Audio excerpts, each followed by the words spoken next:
1988 সালে 88 সালে বোধহয় 18 অগস্ট আপনি যে গ্র্যান্ড স্কেল মেন্টাল ম্যাজিক হ্যাঁ লন্ডনে গিয়েছিলেন লন্ডনে। এবং সেখানে খুব ইন্টারেস্টিং কিছু গল্প আছে। আপনাকে চোখ বেঁধে দেওয়া হয়েছিল, কি হয়েছিল?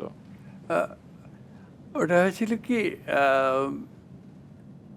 ওইখানে আমাদের শো খুব ওয়েল অ্যাক্লেমড হলো। আচ্ছা, তো তারপরে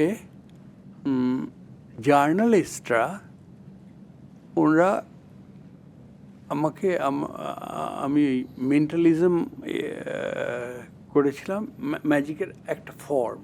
জি, তো আমি বললাম যে এটা আমি আউটডোরও করতে পারি, কেমন? তো আমি বললাম যে কোথাও আমাকে না জানিয়ে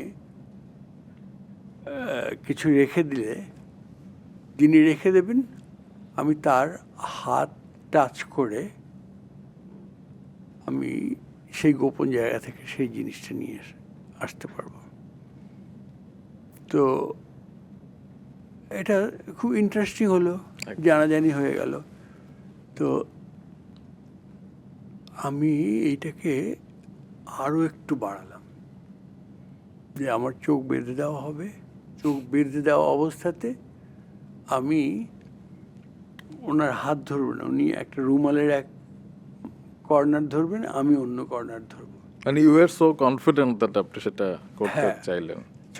আমি এভাবে করে করে করে করে করে করে আমি ঠিক গিয়ে ওই চাবিটা বার করলাম, চোখ বাঁধা কিন্তু। এরপরে ওই ধরে ধরে ওই চাবিটা কোন গাড়ির সেইটা চোখ বাঁধা অবস্থায় গিয়ে আমি সেই গাড়িটা পিক করলাম। মাই গড। তারপরে সেই গাড়ি স্টার্ট করলাম। আমার পেছনে দুজন সাংবাদিক আর ওই ওই ভদ্রলোক যিনি এতক্ষণ আমার সঙ্গে।